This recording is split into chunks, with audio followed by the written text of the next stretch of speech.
ኒቆዲሞስ ክቡር በስመ አብ ወወልድ ወመንፈስ ቅዱስ አሐዱ አምላክ አሜን። በስመ አብ ወወልድ ወመንፈስ ቅዱስ አሐዱ አምላክ አሜን። በስመ አብ ወወልድ ወመንፈስ ቅዱስ አሐዱ አምላክ አሜን። እግዚአብሔር ሰዎች እንደምን አመሻችሁ። በምሕረቱ በቸርነቱ የጎበኘን የቅዱሳን አምላክ ስሙ የተባረከና የተመሰገነ ይሁን። እንደ እግዚአብሔር ቅዱስ ፈቃድ ለዛሬ ከውሃ ውስጥ የተገኘው ብረት በሚል በጣም አጭር ትምህርት እንማማራለን። አምላካችን ቅዱስ እግዚአብሔር እንዲያስተምረን እንዲመክረን ቅዱስ ፈቃዱ ይሁንልን። ጊዜውን ወቅቱን ያማከለ ትምህርት ይሆናል። ርዕሳችን ከውስጥ የተገኘ ብረት ነው። ለዚህ ርዕስ መነሻ የሆነን የመጽሐፍ ቅዱስ ክፍል አነበዋለሁ። የትምህርት ጠቅላላቸው ጊዜው የመገለጥ ዘመን ነው። ስለዚህ ነገር ጥምቀት ላይ ያተኩር ይሆናል። ከቀደምት አበው ትምህርት አንዲቱን ሀሳብ አንስተን ለመማማር ያክል ነው። ስለዚህ ብዙ ሰዓት አንቆይ። መንፈሳዊ ጭብጧ የመገለጥ ዘመን ብሎ ለማሳየት ብቻ ነው። በዚህ በሁለተኛ ነገሥት ምዕራፍ 6 ከቁጥር 1 ላይ ታሪኩን ምን ያህሎቻችሁ ታውቁ እንደሆነ አላውቅም፣ ግን ብዙ ስለማይነገር አንዴ በደንብ ላነበውና ስሙት።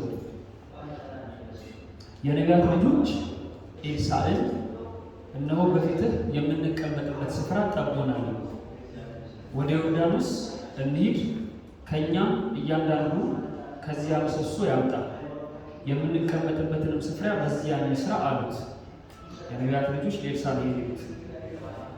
እርሱም ሂዱ አለ። ከእነርሱም አንዱ አንተ ደግሞ ከእኛ ከባሪያዎች ጋር ለመሄድ ፍቀድ አለ።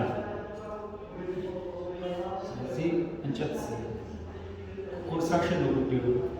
እንግዲህ ሀሳቡ ሌላ አይደለም። ስለዚህ የሆነ የሚሰራ ነገር አለ፣ ግን እንጨት ቆረጣ መሄድ አለባቸው። ግን ፈቀደ። እሱ አለቃቸው ስለነበር፣ ከፍ ያለ ሰው ስለነበር፣ የሚያከብረው ሰው ስለነበር፣ እግዚአብሔር ሰው ስለነበር በአክብሮት ጠየቁት። ግን አብረን ከሌት ብሎ አስጨነቁበት። ወደ ዮርዳኖስን በደረሱ ጊዜ እንጨት ቆረጡ ይላል። እርሱም እሺ ብሏቸው ከእነሱ ጋር ሄደ። ከዚያ እንጨት ቆረጡ። ከእነርሱም አንዱ ምሰሶውን ሲቆርጥ የምሳሩ ብረት ወደ ውሃ ውስጥ ወደቀ። እርሱ ጌታዬ ሆይ ወየው ወየው የተዋስኩት ነበረ ብሎ ጮኸ። የወደቀበት የምሳሩ ምንድን ነው? ብረት ነው። ስለዚህ ለእኛ እንደ መጥረቢያ ቁጠሩት። ሎካል እንጠቀሙ። እንጨቱ አለ፣ ከዛ መጥረቢያው ናት። ሲቆርጥ አናቱ ወደቀ። ወደቀ ብቻ ሲሆን ደግሞ የገባው ውስጥ ነው፣ ውሃ ውስጥ ነው። ርዕሳችን ምንድን ነበር? ከውሃ ውስጥ የተገኘው ብረት።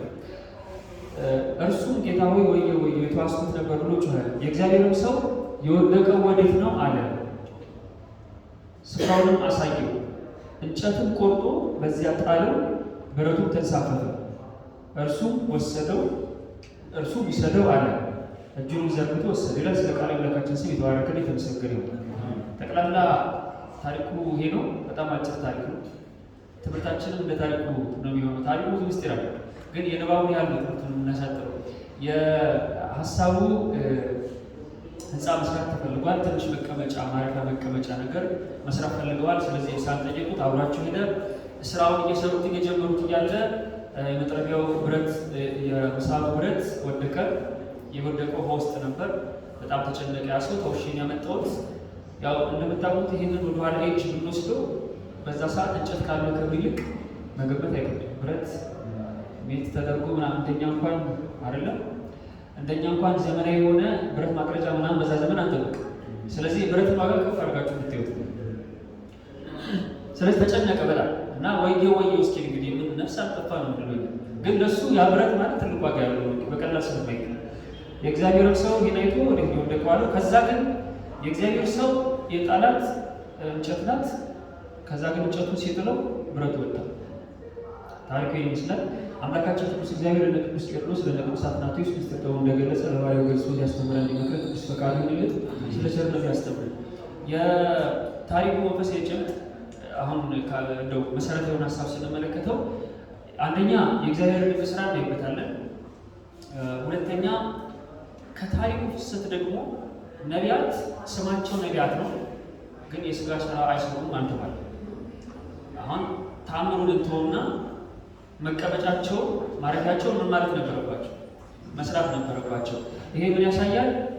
በመንፈሳዊ አገልግሎት ውስጥ ያሉ ሰዎች ለስጋ የሚሆናቸውን አንዳች ነገር መንካት መስራት የለባቸው እንጂ ሀሳብ ሊገባ እንደማይገባ ለራሳቸው የሚጠቅማቸውን ነገር መስራት አለባቸው። እንኳን ለስጋ የሚሆኑት ይቅርና ሕይወታቸውን ሰጥተው ሞቱ ተብለው መንኩሰው ያሉት እንኳን ለቁመተ ስጋ ብለው ምን ይሉ ይገባቸዋል? ሊሰሩ ይገባቸዋል። ስለዚህ ነቢያቱ ማረፊያቸው ምን ማለት ነበረባቸው?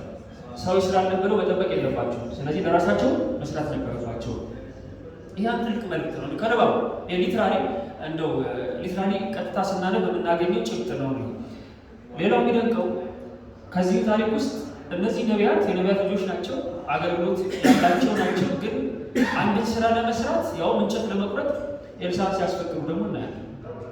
አሁን ውስጥ ህይወት ደግሞ እንጨት መቁረጥ የሆነን አካል ሄዶ መጠየቅ እኮ የሚገርም እኮ በጎ ስራ ከሆነ ስራው ደግሞ በእኔ አቅም መስራት ከቻለ ሌላ ሰው ማማከር ምን ይጠቅማል የሚል እሳቤ አይጠፋም እኛም ውስጥ አይደል? ለምሳሌ ጸሎት ሆኗል አይደል? እንዴት ልጸልይና ምን ልጸልይ ብሎ መጠየቅ ምን ይሰራል? ዋናው ቤዚክ ነገሩ ላይ መስማማት ነው።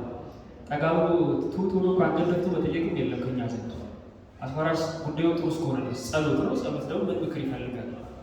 አንላልና አይደል? መጽሐፍ ቅዱስ ነው፣ ቅዱስ ነው። ዋናው ማንበብ ነው። እኔ አትሊስት የማንበብ ኢኒሼቲቭ ውስጥ ካለ ለምንድን ነው ሌላ ሰው እንዴት ላንብ ይጠይቀው እንደማለት ነው። እንጨት መቁረጥ ምንም እኮ ለኤልሳዕ የተለየ ጉዳይ ነው። ግን አስፈቀዱት። ሀሳቡ ጥሩ ነው። ሂዱ አለ። አብረህ መሄድ አለብህ አሉት። ደግሞ ባጭሩ ምን ልፈልጌ ነው፣ ስራዎች በጎ ቢሆኑ ቅሩ በጎ ስራዎች ቢሆኑ እግዚአብሔር አምላክ ከኛ በላይ ለነፍሳችን አድሮ የሰጣቸው ካህናት አለ። መዘንጋት የሌለብን ነገር የስራው በጎነትና እኛ ማድረግ ስለቻለ ብቻ የምናደርገው ባይሆን ጥሩ ማንዳነስ ምንም ኢቭን በጎ ቢሆንም ግን ስለ ጉዳዩ ግን መማከር ግን ምንም ይሉ የሚገባ ነው። ከቃሉ ጋር ናቸዋል። እቺ ጉዳዩ እንዴት ትወስዳለች? አባቴ ብዙ ጊዜ ልቀበል ስላቸው ተቀበል ነው የሚሉኝ። ስለዚህ ያው ነገ ቁርባለሁ ቁረብ ስለሚሉኝ ለዚህ ማተሪያው ሄጄ ብቻ ልቀበል አይነት ሀሳብ ብዙ ጊዜ አለ እና ይሄ ፕሮጀክት ማድረግ ሁሌ የሚሉኝ እንደዛ ስለሆነ ያው ቁረብ ነው የሚሉኝ ዞሮ ዞሮ። ስለዚህ ችግር የለም። ዲያቆናት ግን ሲመጣ አይስ አባት ዴሊ ቤስ ማግኘት እሳቸው የሚሉኝ ይታወቃል። ዞሮ ዞሮ የሚሉኝ ምን ነው ቀድስ ነው። ከቃሉ ጋር ናቸው። እንዲህ ያለ ነገር መኖር የለበትም። ትልቅ ትምህርት ነው ይለኝ በጎ ምንም ጉዳዩ ነገር ግን መጠየቅ ያለብን አካል ማለት አለብን። መጠየቅ ያለብን የሚሰሩት የሚቀመጡበትን ስፍራ ነው። ለኤልሳዕ በጎ ነው፣ ለኤልሳዕም ለነሱ በጎ ነው። ግን በጎ ቢሆን ግን ማማከር ነበረባቸው። ባጭሩ ስራው በጎ ስለሆነ ብቻ ይሄ ትክክል ነው ብሎ መንገድ መጓዝ ይገባናል። ከኛ ከፍ ያሉትን ከኛ በሀሳብም በእድሜም በእውቀትም በጸጋም ከፍ ያሉትን ማለት አለብን፣ መጠየቅ አለብን። ከቃሉ ጋር ናቸው አይደል? የምንሰራበት አቅም ፖቴንሻል ስላለን ኪለከዊል ስላለን ብቻ ወይም ቅዱስ ለትምህርታችን ብቻ እና ደግሞ ያሰብነው ዓላማ በጎ ስለሆነ ብቻ እንስራ ማለትም እንደው አንዳንድ ጊዜ መልመድ የሚገባ አይደለም። ስለዚህ ምክረ ካህን የሚያሻው ምክረ ካህን የእኛ ቀደም ያሉ ሰዎች ካውንስል የሚያደርጉት የሚያማክሩ ጉዳይ ሲሆን ማማከር የሚገባ ነው። ቃሉ ጋር ናቸው። ይሄን መርሳት አይገባም ነው። ግልጽ ማሳብ ይሄ የትዳር ትምህርት እዚህ ጉባኤ ላይ ብዙ ሲሰጥ ነበር። እዛ ላይ እርግጠኛ ብዙ ነገር ሰምታችሁታል። በጎ ነው ብቻ ተብሎ አንዳንድ የምናደርጋቸው ነገሮች በጎ የሆነ ኢንቪቴሽን ላይኖራቸው ይችላል። ከሆነ ጊዜ በኋላ ለእኛ እኮ ሳቢ በጣም ጥሩ ነው የሚታዩት፣ ግን በጎ ስለሆነ ብቻ የሚደረጉ ነገሮች ሊሆኑ ይችላሉ። ሁኔታውን ወቅቱን ያማከሩ ስለሚሆኑ ይህንን በደንብ ማየት ይገባል። ከዚህ ይህን እንማራለን። ወደ ተአምሩ ልምጣ። ተአምሩ ደግሞ ይደንቅ። ብረት ገባ፣ ግን ብረቱን ለመውጣት ወይ የተለየ ከብረቱ ክብደት ጋር ተመጣጣኝ የሆነ ነገር ተጥሎ አይደለም ብረቱ ከፍ ብሎ የወጣው። እደግመዋለሁ። ያው እንደምታውቁት ማለት ይሄ የቮሊዩም ዲስፕሌስመንት የሚሉት አለ። ሌላም ምድገት ጋር ተያይዞ ወይም ዴንሲቲ ጋር ተያይዞ የሚመጣ ነገር አለ። ብረት ከወደቀ አትሊስት ከዛ ነገር ትንሽ ወይቱ ከፍ ያለ ነገር ዝቅ ቢል ቀለል ያለው ፓርት ወደ ላይ ከፍ አለ ይባላል። አሁን ግን የተጣለው ተገላበጠ። የወደቀው ብረት ነው በጣም ክብደት ያለውና ከገባ ገባ ነው። ስለዚህ በራሱ ወይት የሚወድቅ ነገር ነው። ግን ከላይ ወደ ውስጥ መጥለቅ የማይችል እንጨት ብቻ ጥሎ ከላይ ብረቱ መውጣቸው ከቃሉ ጋር ናቸው። አሁን ከፊዚክስ ትንሽ ወጣ ያለ እንደው ቮሊዩም ዲስፕሌስመንት ምንድነው ከወይት ጋር ብናያይዘው ሁለቱንም አካል የሚጣጣም ጉዳይ ኖሮት አያውቅም። ምክንያቱም የጠለቀውን ነገር ለመውጣት የመጠቀም ስለማንችል ነው። ግልጽ ነው፣ ሀሳቡ ግልጽ ነው። አስተውላችሁ ከሆነ ጆግ በባልዲ ውስጥ ገብቶ ብቻውን ስታስቀምጡና ጆጉን ውሃ መታችሁት ደፍቃችሁ ስትከቱት ያለው ሁለቱም ልዩነት ታውቃላችሁ። ደፍቃችሁ ስትከቱት ከውሃ ጋር ስለሆነ በደንብ ወደታች ይወርዳል። ብቻውን ከታችሁት ይሳፋል። እያደረገ ያለው ኤልሳዕ እንጨት ቁራጭ ይላል። የወጣው ብረት ትልቅ ድንቅ ነገር ነው። ይህን ሲያዩ በጣም ተገረሙ። ይህንን አደረገ፣ ወሰደ፣ ደስ አለው። ከዚያም አንስቶ እንደወሰደና ይህንን የልቡን ጭንቀት እንደተፈታለት መጽሐፍ ቅዱስ ይነግረናል። ይህ እንግዲህ ከመጽሐፍ ቅዱስ ሀሳብ ቀጥታ የምንወስደው አሁን ያለንበት ወቅት ዘመነ ጥምቀት ይባላል፣ ዘመነ መገለጥ ይባላል። ኤፒፋኒያ የሚሉት አሉ፣ ቴዎፋኒ የሚሉት አሉ። ይሄ የመገለጥ ዘመን ይባላል። ቴዎፋኒ በግሪክ ቴዎ ጋድ ማለት ነው፣ እግዚአብሔር ማለት ነው። ፋኒ ማለት መገለጥ ማለት ነው። ፋኒ የእግዚአብሔር መገለጥ ይባላል። አሁን ያለንበት ዘመን በሙሉ ኤፒፋኒ የሚሉትም አሉ። አሁን ጥምቀት ሲመጣ ኤፒፋኒ ብለው የሚያከብሩ ፈረንጆቹ እንደዚያ ብለው ይጠሩታል። ግን በእኛ ቤተክርስቲያን ይባላል። ኤፒ የሚለው ቃል ኤጲስቆጶስ ሲባል ይሰማል። ኤፒ የምትለው ቃል ከፍ ያለ ምትል ትርጉም አላት። ኤፒፋኒ ማለት ከፍ ያለው የእርሱ ፋኒ መገለጥ ነው። መገለጥ ተብሎ ይነገራል ከቃሉ ጋር ብቻል። ስለዚህ ሁለቱም ስም ይሰጠዋል። ቴዎፋኒ የሚሉትም አለ ይባል፣ ኤፒፋኒ የሚሉትም አለ። በእንግሊዝኛ ስለሆነ ስላልሆነ አለ፣ ግሪክኛው ላይ ሞር ወደዚያ ተስቦ ይነገራል። የአምላክ መገለጥ ነው። ቴዎፋኒያ ተብሎ ይነገራል። ይሄ ወቅት ልደቱም የአምላክ መገለጥ ነው፣ ጥምቀቱም የአምላክ መገለጥ ተብሎ ይነገራል። ይህንን ትምህርት ከውሃ ውስጥ የተገኘው ብረት ወይም በውስጥ የተገኘው ብረት የሚለው ትምህርት መማር እንዴት ነው ከዚህ ዘመን ጋር የሚገናኘው? የሚደንቅ ትምህርት አለው። ከቀደምት አበው መካከል ሶስተኛው ክፍለ ዘመን ከነበሩ አበው ይህንን ትምህርት በከንቱ ሊተዉት አልወደዱም። ብረት የተባለው አዳም ነው ይላል። ይሄ ብረት እንጨት ከተባለው አምላክ ጋር አንድ ሆኖ ተዋህዶ ይኖር ነበር። በደንብ እያለበጣችሁ። ከዚያ ግን ከራስ ፈቃድ ጥመት ሰበርቺ ምንም የአምላክ ማስገደድ የሌለበት ከአዳም ፈቃድ ጥመት የተነሳ ብረቱ ከአብሮት ካለው እንጨቱ ተለይቶ ወደቀ። ይሄ ብረት ጠፋ፣ ተለየ። ኃጢአት የሚለው ቃል በጌተክርስቲያን ሲተረጎም እንደምናውቀው ከእግዚአብሔር መለየት ወይ መለየት ማለት ማጣት ማለት ነው። ትርጉም እግዚአብሔርን ማጣት ማለት ነው። ስለዚህ ብረት የተባለ አዳም ጠፋ፣ ከዋናው እንጨት ተለየ። አስተውላችሁ ከሆነ ለስም አጠራሩ ክብር ይግባውና መድኃኒተ ክርስቶስ ሲያስተምር ደጋግሞ ከሚጠቀማቸው ቃል ስለ ራሱ ሲናገር አንድ የሚጠቅሰው ቃል አለ። ላነበው ቃሉ እንዲህ ይላል፣ እኔ የወይን ግንድ ነኝ፣ እናንተም ቅርንጫፎቹ ናችሁ። ያለ እኔ ምንም ልታደርጉ አትችሉም። በእኔ የሚኖር እኔም በእርሱ እርሱ ብዙ ፍሬ ያፈራል ይላል። ክርስቶስ ራሱ ምን እያለ ይጠራል? የወይን ግንድ እያለ ይጠራል። የሚደንቀው የጠፋው ብረት እንዲገኝ መድኃኒቱ ራሱ እንጨት ነው። የተለየው ከእንጨት ነው። ለብረቱን መገኘት ምክንያቱ ምንድን ነው? እንጨት ነው። ከቃሉ ጋር ነው አይደል? እግዚአብሔር አዳም ከእግዚአብሔር ይቅርታ፣ ይሄን ቃል እንዳለ ሁለተኛ እግዚአብሔር ከአዳም ተለየ የለም ይባል ቃል አዳም ከእግዚአብሔር ምን አለ? ተለየ። ይሄ እንስስ ነው። እግዚአብሔር ከአዳም አልተለየ። በፈቃዱ የወጣው የተለየው ማን ስለሆነ? እኛም ላይ የሚገርመው እኮ ነው። እግዚአብሔር ከኛ ተለይቷል። እግዚአብሔር ባለበት ነው የምንሸሸው። ማን ስለሆነ? እኛ ነን የምንሸሸው። ማጣት የሚባለው እኛ ስንርቅ ነው እንጂ እግዚአብሔር ከቦታው ተለይቶ አባቴ ፍቅሩን አርቆብን አብሮብን አያውቅም። ምክንያቱም ይሄ ፍቅር ኮንዲሽናል የሆነ ፍቅር አይደለም፣ የሚደንቅ ነው። ኮንዲሽናል ላቭ አይደለም። የእግዚአብሔር ፍቅር ፈጽሞ በሁኔታዎች የሚሆን አይደለም። ሰው ፍጹም ጠፋ ተብሎ እስቲ የእግዚአብሔር ፍቅር አለበት እና አምላካችን ማለት ከዚህ ፍቅር አይደለም። የሚገርመው ነገር የሚጠብቀንም ወድቀን እንድንነሳ የሚያደርገን ተስፋ የሚሰጠን ተስፋ ሰጥቶን ምድር ላይ ያለው ሕይወት ራሱ ትርጉም እንዲኖር የሚያደርገው ይሄ ብቻ ነው። አንድ እኮ ይቆ ሌላ ምን አለ ማለት ጥሎ ማይጠላን ጠልቶ ማይጠላን ሰዎች ቢገቡ ማይገፋን ሰዎች እይታቸው ስለኛ ቢለወጥ የማይለወጥብን ሰዎች በራሳቸው አመዛዘንና ሚዛን ሲቀርቡ ሚዛን አስቀምጦ የማይመዝነን አንድ ልዩ አባት እርሱ ነው። ግልጽ ነው አይደል? ሰው ስለዚህ ምድር ላይ ስትኖር ምንም አይነት ውጣ ውረድ ቢሆን አንድ እንድትኖር መኖር ትርጉም እንዲሰጥ የሚያደርገው ሳይገፋ ሁልጊዜ በተስፋ ላይ አምላክ አንተም ጥቅም ብቻ ፈልገህ እስካትጠጋው ድረስ በመስጠቱ ብቻ ማትመዝነው ከሆነ ፍቅሩ ካንተ ይሆን። በመስጠቱ ስትመዝነው ግን ያን ጊዜ ፍቅሩ የጎደለ ይመስላል። እሱ አልጎደለም፣ ግን አንተ የጎደለ ይመስላል። ያን ጊዜ እግዚአብሔርን ከአንተ የራቀ ያህል እንዲሰማ ትሆናለህ። እና ወደ ነገሩ ስንመለስ ይሄ ብረት ወደቀ። ከዚህ ከወደቀበት ጥልቅ ያድነው ዘንድ ደግሞ ኤልያስ ምክንያት ሆነና ኤልያስ የጣለው እንጨት ለዛ ብረት መውጣት ምክንያት ሆነ። ይሄ እንጨት የተባለው ደግሞ ክርስቶስ ነው። በዚህ ዓለም የጠፋውን አዳምን ዳግም ሊፈልገው የመጣ ከራሱ ጋር አንድ ሊያደርገው። ምክንያቱም መጀመሪያ የተለየው ከእንጨቱ ነው፣ ኋላ ያዳነው እንጨቱ ነው። ከራሱ ጋር የጠፋውን አዳም ከራሱ ጋር አንድ ሊያደርገው እርሱ ሰው ሆነ፣ ወደ ምድር መጣ። እንጨቱን አነሳና ጣለው እንደተባለ ወደ ምድር መጣ፣ ወደኛ መጣ፣ እንደኛ ሆነ። ስለዚህ ወደቀ አዳምን ሊያድነው መጣ። ሊያድነው ሲመጣ ደግሞ በመወለዱ ብቻ የቀረ አይደለም። በመወለዱ የተጀመረ የማዳን ስራው በእርግጥ የሌላ ስብከትም የማዳን ስራው አካል ነው። ግን በመወለዱ የተጀመረ የማዳን ስራው በጥምቀቱ የሚቀጥል ሆነ። በጥምቀቱ አንድ ጥምቀት በራሱ የአንድ የክርስቶስ የማዳን አካል ስለሆነ ማለት ነው እና ጌታችን ወደ ዮርዳኖስ ወረደ። ከዚያም የወደቀው የጠፋው ያን ብረት እርሱ በዮርዳኖስ ገብቶ ዝቅ ብሎ ተጠምቆ ያን የጠፋ ብረት ምን አደረገው? አገኘው። ከቃሉ ጋር ናቸው አይደል? የሚደንቀው ቅዱስ ኤፍሬም ሶርያዊ ይህንን ደግሞ በደንብ ያራቀውና ምን ይላል? አዳምና ሔዋን በገነት እያሉ እርቃናቸው በታወቃቸው ሰዓት ኃጢአት በሰሩና በወደቁ ሰዓት መሸፈኛ ቅጠልን ነበር የፈለጉት።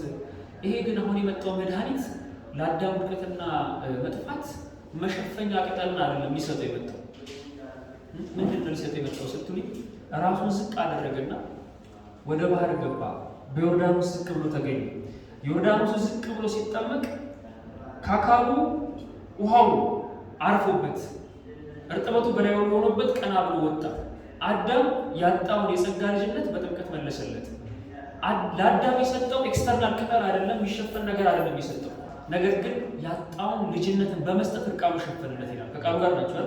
ቅጠል ይነሳላ፣ ነገር ግን ክርስቶስ የመለሰለት ልጅነቱን ያቺ የቀደመችውን ልጅነት እርሱ ገብቶ መለሰለት። ስለዚህ ውሃ ውስጥ ትልቅ ብሎ ሲወጣ እሱ ላይ የምትመለከቱት ያን የአዳም ልጅነት ነው። ከቃሉ ጋር ናቸው። ክርስቶስ ልጅነት ተቀበለ እያልኩ አይደለም፣ ነገር ግን ክርስቶስ በውሃ ውስጥ ተጠምቆ ሲወጣ ለአዳም እየመለሰለት ያለው የትኛው ልጅነት ነው? የመጀመሪያው ልጅነት ነው። ቃሉ ጋር ናቸው። ስለዚህ ይህን አደረገ። ስለዚህ ይህን ምሳሌ ቀደምት ሊቃውንት እንዲህ ባለ መልክ አስቀምጠውት እናገኛለን። ከምን የተገኘው ብረት አለ? ከውሃ ውስጥ የተገኘ ብረት ነው። ስለዚህ እንጨት የተባለው እሱ ክርስቶስ ተመልከቱ። በእርግጥ ይህ ምሳሌ በጣም ብዙ ትምህርት አለው። ክርስቶስ ራሱን የወይን ግንድ ነኝ ብሏል፣ እኛ ቅርንጫፎቹ ነን። ቅዱስ ጳውሎስም ተናግሯል፣ ክርስቶስ አንድ አካል ነው አለ፣ እኛ በልቶቹ ነን አለ። ስለዚህ እርሱ እንጨት የወይን ግንድ ነኝ እኔ አለ። ያ የጠፋ ብረት ዳግም የተገኘበት ከብረቱ የተዋደደበት የወይን ግንድ የተባለ ራሱ ኢየሱስ ክርስቶስ ነው። ከዚህ ሀሳብ ጋር ተያይዞ ቅዱስ ኤፍሬም ሶርያዊ አንድ ሀሳብ ያነሳል። እንደው አሁን ያነሳሁትን ሀሳብ ቃሉን ቀጥታ አልጠቀሙ። ሕግን ባፈረሱን የልጅነት ጸጋቸው በተለያቸው ጊዜ ያስፈልጋቸው ስለነበር አዳምና ሔዋን ቅጠልን ለበሱ ይላል። የምህረት አምላክ ግን ወደ ውሃ ገብቶ ተጠምቆ በዛፍ ቅጠል ፈንታ ክብርን ልጅነትን አለበሳቸው። ለሁሉ ምህረትን የሚያደርግ እርሱ የተባረከ ይሁን ይልና አዳም በኤደን ገነት በዛፎች መካከል ያጣውን ልጅነት በጌታ ጥምቀት አገኘው። እርሱ ወደ ውሃ ወረደ፣ ከውሃው ልጅነቱን ተቀብሎ ወጣ፣ የበለጠም ተዋበ። ለሁሉ ምህረትን የሚያደርግ እርሱ የተባረከ ይሁን ይላል። እያመሰገነ ቅዱስ ነው። በረከቱ ይደረግ። እንዲህ ባለ መልክ ያመሰጥረዋል እና ይሄ ብረት የተባለ የሰው ልጅ ነው። በጣም ከዚህ ጋር ተያይዞ የሚነሱ ልጅ ሚስጥራትም አሉ። የእኛ ብረት መባል ተያይዞ የሚነገሩ ሚስጥራትም አሉ። ይቆየን እና የሚደንቀው ይሄ እረኛ ወይም ይሄ አምላክ አዳምን በማዳን ውስጥ ደግሞ በጣም የምናይባቸው ድንቅ ነገሮች አሉ። ይሄ ውሃና ክርስቶስን ተገኝቶ ሲነገር በዚህ በሰሞኑ ትምህርት ላይ አንድ የሚደንቅ ትምህርት አለ። ሁላችሁ የምታውቁት ሙሴ ከቤተሰቦቹ ተሰዶ ከወጣ በኋላ የሄደው ዮቶር ጋር ነው። ከዛ በጎች መጠበቅ ጀመረ አይደል? የሙሴን ታሪክ እንደምታውቁት 43 አርባዎች አሉት። ታሪኩን በደንብ አልኩት። 40 የሙሴ ሕይወት ሲቆጠር ለሶስት ይከፈላል። 40 የሚገርሙ ታሪኮች አሉት። አንድ ቦታ 40 ዓመት ይኖራል። ከዛ ከአንድ ቦታ 40 ይኖራል። ከዛ ይቀርባል እና በጣም በቤተክርስቲያናችን ድንቅ ድንቅ ሚስጥር ይነገራል። ሙሴ የክርስቶስ ምሳሌ ሆኖ ይነገራል። ለክርስቶስ ሲምቦል ሆኖ ይነገራል ብዙ ጊዜ አይደል? ለምሳሌ ከምናውቀው ስናነሳ በጦርነት እስራኤላውያን ተጋጥሞ ሳለ ሙሴ እጆቹን ሲዘረጋ መስቀል አድርጎ ሲዘረጋቸው ጦርነቱ ምን ያደርጉ ሊነሱ ነበር። ሙሴ በትራንስቱ የኤርትራን ባህር ምን አደረገ? ከፈለው። ከዛ ተሻገሩ። ወደ ከነዓን የሚሄዱትን ጉዞ እንዲሁ መጓዝ ጀመሩ። ክርስቶስም ባሕረ ገሃነምን ባሕረ ሲኦልን ከፍሎ ነፍሳትን ምን አደረገ? ነፃ ወጣቸው። ስለዚህ ምሳሌ ከምሳሌ እየተነገረ ይመጣል። ሌላ በጣም ብዙ ድንቅ ምስጢራትም አሉ። እንደው ጊዜ ሲሆን ያ ትምህርት ተኮር ራሱን የቻለ ሙሴና ክርስቶስ በነገራችን ላይ በጣም ድንቅ ትምህርት ነው። ከሱ ብቻ ሳይሆን ከሙሴ ጀምሮ እስከ ሞቱ ያለው ከክርስቶስ ጋር ያለው አንድነት እና ይሄ በምሳሌ የሚገለጥበት መንገድ አንዳንዴ መጽሐፍ ስላነበብኩትም የሚያስብል ነው። በእውነት እኔ ለራሴ እንደዛ ስለምነግሩ ባነበብኩት እግዚአብሔር ቢረዳን ሌላ ጊዜ በትምህርት በርዕስ አድርገን እንመለስበታል። ይሄን ብቻ በጣም የሚደንቅ ትምህርት ስለሆነ አሁን ወደ ነገሬ ስመለስ ሙሴ ዮቶር ጋር ያለ ዮቶርን በጎች ነው የሚጠብቀው። ከቤተ መንግስት ወጥቶ ምን የትትና እንደሆነ አይታወቅም። እውነት ለመናገር ሰው ያደረገዋል ያላቀ ከቤተ መንግስት በራሱ በእጁ ስራ እንዳይሰራ የሚፈለግ ሰው በገረዶችና በአገልጋዮች የተከበበ የነበረ ሙሴ አሁን ግን ወርዶ ሰውም አይደለም የሚያገለግለው በግ ነው የሚያገለግለው። ስለዚህ በጎችን ጠባቂ ነው። አምኖበትን ይሄ ነው። ከዛ ከነበረበት ነገር እዚህ ቦታ በመምጣቱ የሚያገኘው እረፍት ነበር። እሱ ልብ ውስጥ ምን አይነት እረፍት ነበር? ይሄን ረፍት ሙሴ ያውቃል። የሚገርመው ግን በጎቹን ሲጠብቃቸው አንድ የሚያደርገው ድንቅ ስራ ነበር። በጎቹን ይወስድ ነው ያጠጣቸው ነበር። የወጡንም በጎች ውሃ ያጠጣው እሱ ነው፣ የመግባቸው እሱ ነበር። ሙሴ ለበጎቹ ያጠጣቸው ነበረ። በሙሴ የተመሰለ ኢየሱስ ክርስቶስ በዮርዳኖስ ባህር የጥምቀትን ምስጢር ሰርቶ ለእኛ ለልጆቹ ተመልከቱ፣ ድንቅ የሆነውን ሕይወት የምናገኝበትን ልጅነት የምንቀበልበትን ምስጢር ለልጆቹ ሰጠን አንድልን። ሙሴ ከኩሬም በሉት ከምንም ወስዶ በጎቹ እንዲያጠጣቸው፣ ክርስቶስ ደግሞ ዮርዳኖስ ወስዶ ልጅነትን የምንቀዳበትን ነገር ነው አምላካችን ይሰጠን። ልክ እንደ ሙሴ አለቃ ሆኖ የእነሱ መሪ ሆኖ ነው ያለው። ቅዱስ ጳውሎስ እንደተናገረ የሃይማኖታችን ሐዋርያና ሊቀ ካህናት ኢየሱስ ክርስቶስ ተመልከቱ ይላል። የእኛም ሊቀ ካህናችን እሱ ክርስቶስ ነው። ተመልከቱ፣ ኋላ ራሱን የሚሰዋው አምላክ የእኛ ሐዋርያችን ነው፣ መሪያችን ነው።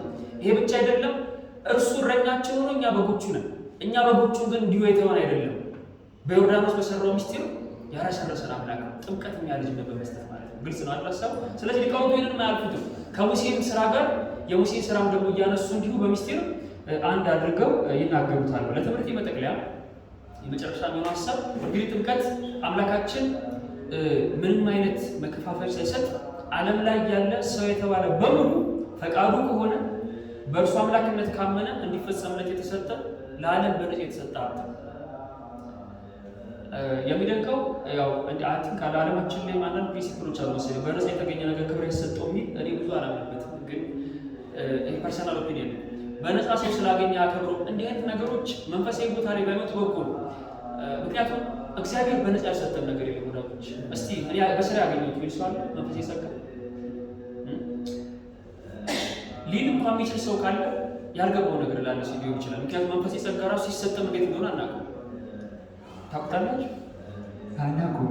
እንግዲህ መንፈሳዊ ጸጋ እንዴት ይሰጥ ሊለው ራሱ ገቡ ነው። ስለዚህ ያልተረዳነው ቢኖር እንጂ ከእግዚአብሔር እኛ ከፍለን የምንቀበለው የተቀበልነው አንዳች ነገር የለም። ስለዚህ ይሄ ያለ ዋጋ ካገኘ ነው ዋጋ የለው የሚባለው ዓለም ላይ ያለው ፕሪንሲፕል ቤተክርስቲያን ሲመጣ አትሆንም። እሱ ሌላ ቦታ ታመጣለች።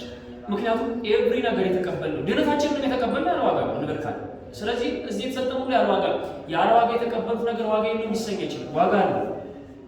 የሚደንቀው ግን ለዓለም ተሰጥቶ የሚጠቀሙበት ስንቶች ናቸው ነው ጥያቄ። ማለት ይሄ የተሰጠው ለሁሉ ግን ስንቶች ናቸው ለዚህ ነገር ጆሮ የሚሰጡት? ራሱ ይችላል ጥያቄ። ቤተክርስቲያን እድሜ ሳይገድብ ትላለች። ሕፃን ሳይል ትልቅ ሳይል ለሁሉ የተሰጠ ገደብ ሳይኖረው ለሁላችን አምላካችን የሸለመው ድንቅ ስጦታ ጥምቀት ነው። ይህን በተመለከተ ቅዱስ ሄሬኔዎስ እንዲህ ይላል። ቃሏን ብቻ ስሟት። እርሱ ኢየሱስ ክርስቶስ ሁሉን በራሱ ሊያድን ነው የመጣው ካለ በኋላ ሁሉ ያልኩት ይላል። ሁሉ ያልኩት እርሱ ኢየሱስ ክርስቶስ በራሱ ሁሉን ሊያድን ነው የመጣው። ሁሉ ግን ያልኩት አለ ሄሬኔዎስ ቀጠለና ሕፃናት፣ ወጣት፣ ሽማግሌ ለማለት ነው ይላል። ምንም ሳይል እንኳን ተውት። ይሄ ሌላኛው የምንከፋፈልበት መንገድ ተውት። ትልቁ የሰው ልጆች አንድ የሚያደርገው ሰው በራሱ በዘር በብል ሊከፍል ይችላል። ነገር ግን ሕፃንነት፣ ወጣትነት፣ ሽምግልና ምንም ውስጥ ላለ ፋክሽን ይሰራል። ተሳስቻል። ዘርም ክፈሉት፣ የኩሽም የምንም ዘር በሉት፣ በሁሉም በሉት፣ ከሌሎች ነገሮች ይቀራሉ በሁሉም ውስጥ። ስለዚህ ቅዱስ ሄሬኔዎስ አለ ዘር ምናምን ጉዳይ ስላልሆነ ማለት ነው የሰው ልጅ በእድሜ ከፍለን ራሱ እንደው ሕፃን፣ ወጣት፣ ሽማግሌ ነው ለሁሉ የተሰጠ ነው አለ። ክርስቶስ ሊያድን የመጣው ሁሉንም ነው አለና ከዚህ ሀሳብ ጋር ጨምሮ ምን አለ?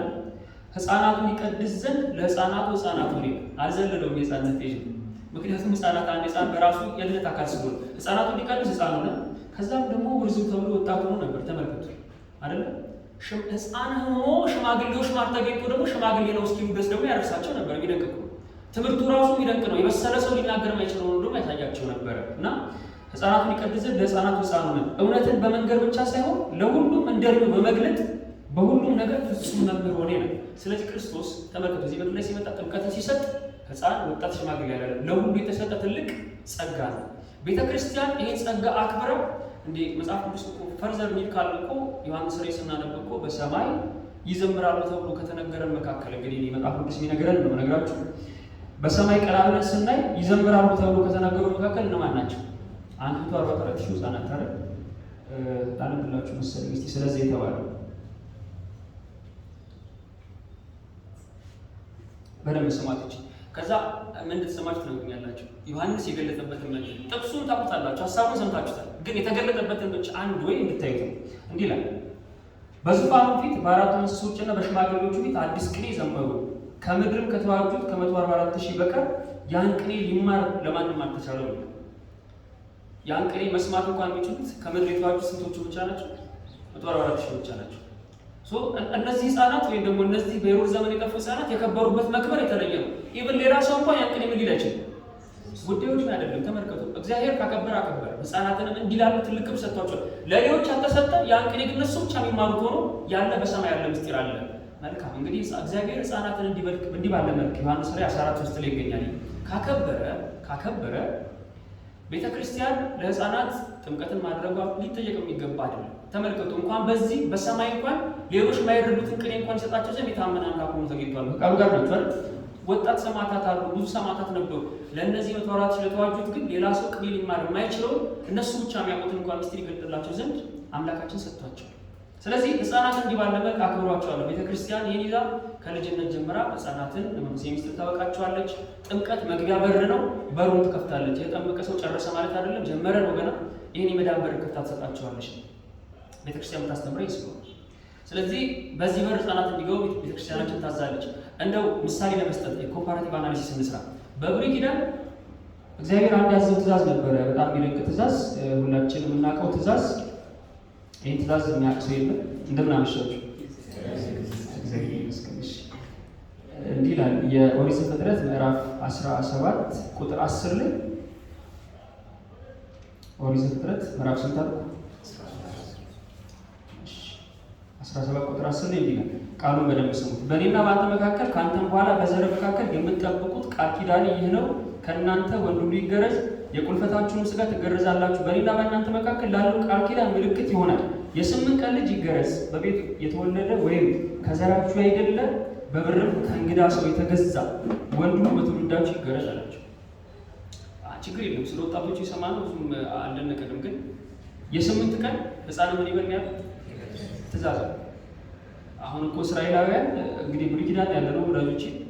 ይሄ ዘመን በቤተክርስቲያናችን ቋንቋ ጨለማው ዘመን የሚባለው እንግዲህ በዚህ ዘመን እንኳን ሲኖሩ እግዚአብሔር ለሰጠው ለአብርሃም ቃል ኪዳን እንኳን ተሳታፊ እንዲሆኑ ተመልከቱ። የእግዚአብሔር መንግስት ለመውረስ አላልኩም፣ ገነትን ለመግባት አላልኩም። የአብርሃም ልጆች ተብሎ የቃል ኪዳን ተሳታፊ እንዲሆኑ እንኳን ይቻል ዘንድ መናገር የማይችል ገና ሴንሰሪ ሞተር ስቴጅ የሚባለው ላይ ያለ ገና በስሜት ሕዋሳት ነገሮችን ብቻ የሚረዳ እንጂ ማሰላሰል ምናምን ያልጀመረ መማር ያልጀመረ ገና የ8 ቀን ህፃን እንኳን ይህ ምስጢር ይፈጸምለት ተባለ፣ ይገዛል። ከቃሉ ጋር ናቸው። ወዴት እየሄድኩ እንደሆነ ግልጽ ይመስለኛል። ምንም አይነት እውቀት የለውም። ቃል ኪዳኑ የአብርሃም የሆነ ምንም አያውቅም። የ8 ቀን ህፃን ልጅ ለምን እንደሚደረግ አያውቅም። ምን ያሰጠው አያውቅም። ግን በ8 ቀኑ የዚህ ቃል ኪዳን ተካፋይ ሄዶ እግዚአብሔር አዘዘ። ይሄ ልጅ ያውቃል አያውቅም? የሚያውቁት እነማን ናቸው? ወላጆቹ ብቻ። ለምን እንደሚገረዙ የሚያውቁት ወላጆቹ ብቻ ናቸው። ካደገ በኋላ ሲረዳ አሁን ይማራል። ስለዚህ ብሉይ ኪዳን ላይ እንኳን በዚያ በጨለማው ዘመን ቃል ኪዳን ለእነ አብርሃም በተሰጠው ቃል ኪዳን ለመታሰብ ይሄ ድንቅ ነገር ለሰው ልጆች ተሰጥቶ ነበር። ያዘዘው ደግሞ እግዚአብሔር ነው። እግዚአብሔርን እንጠይቀዋለን። ምን ነው ልጆቹ ሳይረዱ ሳይመርጡ ምን ነው ይህን አስደረግካቸው ብለን እንጠይቀዋለን። ተመልከቱ፣ ይህንን የማይጠይቅ አምላክ ተጠይቆ ምን ሊለን ይችላል? ነው በእውነት ትእዛዝ ሆኖ የተሰጠ ነው፣ ምርጫ ሆኖ የተሰጠ አይደለም። ስለዚህ ለእስራኤላውያን በኦርደር ነው የሰጠው እግዚአብሔር። የ8 ቀን ህፃን ይገዛል። ይሄ አምላክ ትእዛዝ ሆኖ ተሰጠ። እግዚአብሔር ጠፍቶት ነው ወይ? የ8 ቀን ህፃን ማያሰላስል ሆኖ አጥቶት ነው ወይ? ጥያቄው አይደለም። ስለዚህ ሐዲስ ኪዳን ላይ ስንመጣ ራሱ ክርስቶስ የሰው ልጆች የቀደመውን ክብራቸው ተመልሶላቸው ቃል የተገባላቸውን ተስፋይቱ ምድር የሚወርሱበትን ድንቅ ጸጋ ደግሞ ለመቀበል በህፃንነት ምስጢር ቢፈጸም ምን ይደንቅ ነው? ተመልከቱ። በቀደመው ዘመን እንኳን ገነት የማያስገባውን የእግዚአብሔር መንግስት የማያስወርሰውን ምስጢር እንኳን ቃል ኪዳን እንዲካፈሉ እግዚአብሔር ያናዞ ነበር ነው። ግልጽ ነው ሀሳቡ። ስለዚህ አሁን ደግሞ የሰው ልጆች ህይወትን ለሚያገኙበት ነገር እንዴት የበለጠ እግዚአብሔር አይጋብዛቸው? ለዚህ ያለቀደመው መንግስተ ሰማያትን ለማያሰጠው ነገር ይደረግ ብሎ በ8 ቀን ካዘዘ ሐዲስ ኪዳን ላይ ደግሞ ህፃናትን ተዋቸው ወደ እኔ ዘንድ ምን አትበሏቸው ይትራይ እንደዛ ያለው። ምክንያቱም ህፃናት አንድ የድነት አካል መሆን ስለሚገባቸው ስላለባቸው። ስለዚህ ቤተክርስቲያን ይሄን ይዛ ህይወት የሚገኙበትን ጥምቀት ከዚህ እንዲከለከሉ አታደርጋቸው፣ ወደ ምስጢራት እንዲቀርቡ ታደርጋቸዋለች። እንደምንለው ሁሉ ጊዜ አንድ ህፃን ልጇ እየደሃ ነው፣ ከፊት እሳት አለ፣ ምድጃ አለ፣ እያየችው ምን ታደርጓለች? አይ በደንብ ስለ እሳት የማቃጠል ኃይል እና ደግሞ አካል ላይ የሚያደርሰውን ጉዳት እስኪረዳ ድረስ ትንሽ ይቀምሰው ትላለች። የሚልናት አለበት እሳቱን ይቅመሰው፣ ትንሽ ተውት እስቲ ትንሽ ይቅመሰው፣ ማቃጠሉን ይረዳው፣ ኃይሉን ይረዳው ምትል እናት የለችም አይደል? እንኳን ምትል እናት አይደለም ሰው ሁሉ በራሱ የልብ ውስጥ ያለ የለም። ተመልከቱ፣ ሕፃኑ አያውቅም ምን እንደሆነ ሊጨበጠው ቢል እንኳን እናቱ ከለክለዋለች። ለምን ከተባለ ስለሳቱ ማቃጠል መጣቆም ማን ስለሆነች? እሺ እናቶች ደግሞ ጡት ያጠባሉ ልጆቻቸው። የጡት ወተት ላይ ያለው ኒውትረንት ኮንተንት ምናምን ሕፃኑ ያውቃል። የትኛው ስንት እንደሆነ ስንት ውስጡ ምን እንዳለው ካልሽየም ፖታሲየም ምን እንዳለ ምናምን ሕፃኑ ይረዳል። የጡት ወተት ጥቅምን የምታውቀው ማናት? አይ ሕፃኑ እስኪያውቅ ድረስ ታውታ ይጥባ ትላለች። ይምረጥ እሱ ይድረስና ቆይ የጡትን ጥቅም ካወቀ በኋላ እናጠባለን ትላለች። አትል ከቃሉ ጋር ናቸው። ለልጇ ይጠቅማል። ለልጇ ኃላፊነት አለባት። ማሰላሰል ሲችል እሱ ይም አይጠይቅም። ነገር ግን እስከዚያ ጊዜ ለልጁ የሚጠቅመውን አስባ የምታደርገው እሷ ናት። የገላ መታጠብን ጥቅም እስኪያውቅ ድረስ አይታጠባትልምና ተመልከቱ። ልክ እንዲህ ነው እናቶቻችን የህይወት መንገድ የሆነውን መንግስቱን ያስወርሰን ከክርስቶስ ጋር አንድ የሚያደርገንን ነገር የሚያስጀምሩን በ40 ቀን ክርስቶስን ደግሞ ሰው አድጎ መንገድ መጽሐፍ ቅዱስ እየተሰበከለት ግን ተረዳና የሚባል አይደለም። ቤተክርስቲያን ከክርስቶስ ጋር አንድ የምታደርገን በ40 እና 80 ቀን አንድነቱን እንደጠበቀን ግን እንድናውቀው ታደርገናለች። ከዛ ተማር ነው። ከዛ አለቀ። አስኳላ ትምህርት ከመማር በፊት ተማር፣ ደከምበት። የእግዚአብሔርን ቃል ተማር እያለች ቤተክርስቲያን ታስተምራለች። ስለማንተከበረው እየጣላን ያለው ራሳችን ከራሳችን ጋር ልጆቻችንን አናስተምር መልሰን ግን ቤተክርስቲያን እንዳላስተማረች ወይ መንገድ እንደማታሳይ አድርገን ደግሞ ቃለ እግዚአብሔር አለማስተማር አንድ ቤተክርስቲያን አካል ትራዲሽን ብቻ መከተል አይነት አስመስሎ ማሳየት ደግሞ አለ። ግን እኮ መማር ግዴታ ነው። ቤተክርስቲያን በስርዓት አድርጓለች እና ባጭሩ ይህን መንፈሳዊ ምስጢር ቤተክርስቲያናችን ለሁሉ ሰጥታለች። በወደቀው ብረት ውስጥ በተገኘው ድንቅ ምስጢር የወደቀው ብረት በእንጨቱ እንደተገኘ ከውሃ የጠለቀው እንደወጣ ይህን መንፈሳዊ ምስጢር የታየበት በዮርዳኖስ የተፈጸመውን አምላክ ለሰው ልጆች የሰጠውን ጸጋ ሕፃናትን እንዲካፈሉ ቤተክርስቲያን ትእዛዝ አላት። ስለዚህ ከልጅነት ጀምራ በዚህ ምስጢር ከክርስቶስ ጋር ታዋደናለች። ያኔም አንድ ይሆኑ ከኛ ጋር በእርሱ እኖራለሁ እርሱም በእኔ እኖራለሁ። ከዛ ካዋደደችን በኋላ ስናደግ ቃሉን ትነግረናለች። እንድንማር እንድናውቀው እንድንረዳው ጣዕሙ እንዲገባን ታደርገናለች ነው። ግልጽ ነው አይደል? ስለዚህ ይህንን በደንብ ማስተዋል ይገባል። የነጠበውን የጎደለው በአፈ መላእክት ይሙላልን። የተማርነው በልቦናችን ያሳድርብን። ወስብሐት ለእግዚአብሔር።